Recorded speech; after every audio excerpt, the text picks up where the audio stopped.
Lecture 44। Page 1। Socio economy सामाजिक अर्थव्यवस्था। 1. Poverty गरीबी राइट एरो पीटी जोड़ मेंस। 2.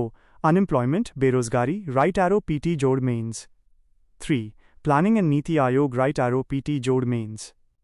4. फूड सिक्योरिटी खाद्य सुरक्षा right arrow mains. 5. Inclusive growth समावेशी विकास राइट एरो मेंस। पेज 2। गरीबी पॉवर्टी।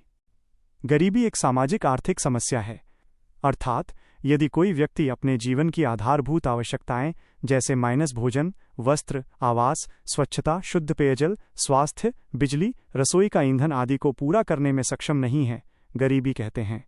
अमर्त्य सेन ने अपनी पुस्तक डेवलपमेंट एंड फ्रीडम में गरीबी को परिभाषित करते हुए कहा कि क्षमताओं का अभाव गरीबी होता है, अर्थात यदि कोई व्यक्ति अपनी क्षमताओं का पूर्ण उपयोग नहीं करता है तब वो गरीब कहलाता है, एवं इसे वास्तविक गरीबी कहते हैं, रियल पॉवर्टी।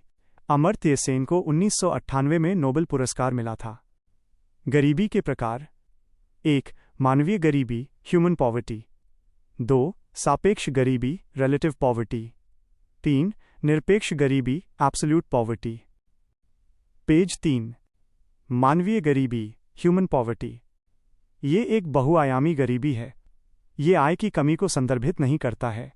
यह एक व्यक्ति को यदि उसकी आवश्यक संसाधनों एवं अवसरों के अभाव को संदर्भित करता है।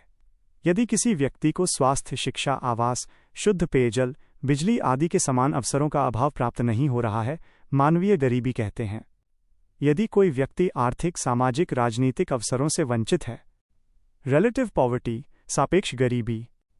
इस प्रकार की गरीबी में दो व्यक्तियों या क्षेत्रों में तुलना करके अर्थात असमानताओं को दर्शाते हुए गरीबी का आकलन करते हैं। सापेक्ष गरीबी के मापन की विधियां: असमानता का मापन। 1. लोरेंज कर्व लॉरेंज वक्र। 2. जीनी कोएफिशिएंट गिनी गुणांक। पेज 4।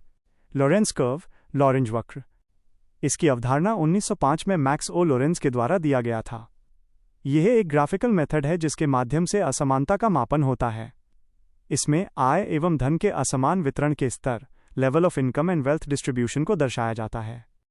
ग्राफ का विवरण: वाई एक्सिस आय के वितरण का प्रतिशत, एक्स एक्सिस जनसंख्या का प्रतिशत, मध्य रेखा समान वितरण की रेखा, लाइन ऑफ परफेक्ट इक्वालिटी, वक्र रेखा, लोरेंज कर्व।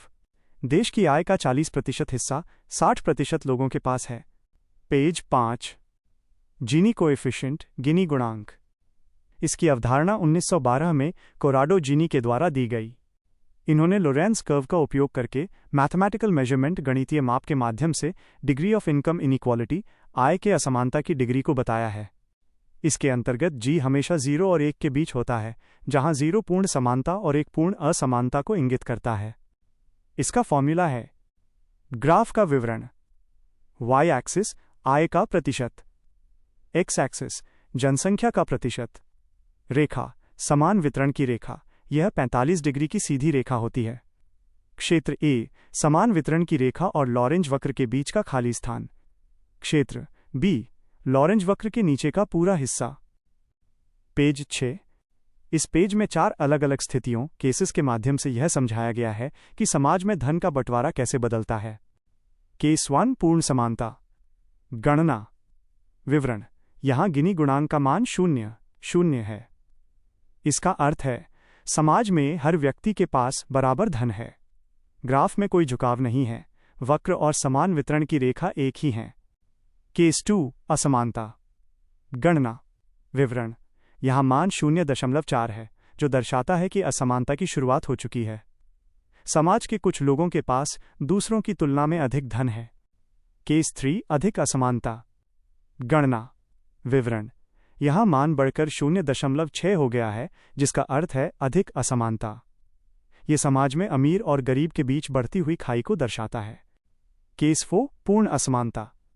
गणना विवरण: यह अंतिम स्थिति है जहां गिनी गुणांक 1 है।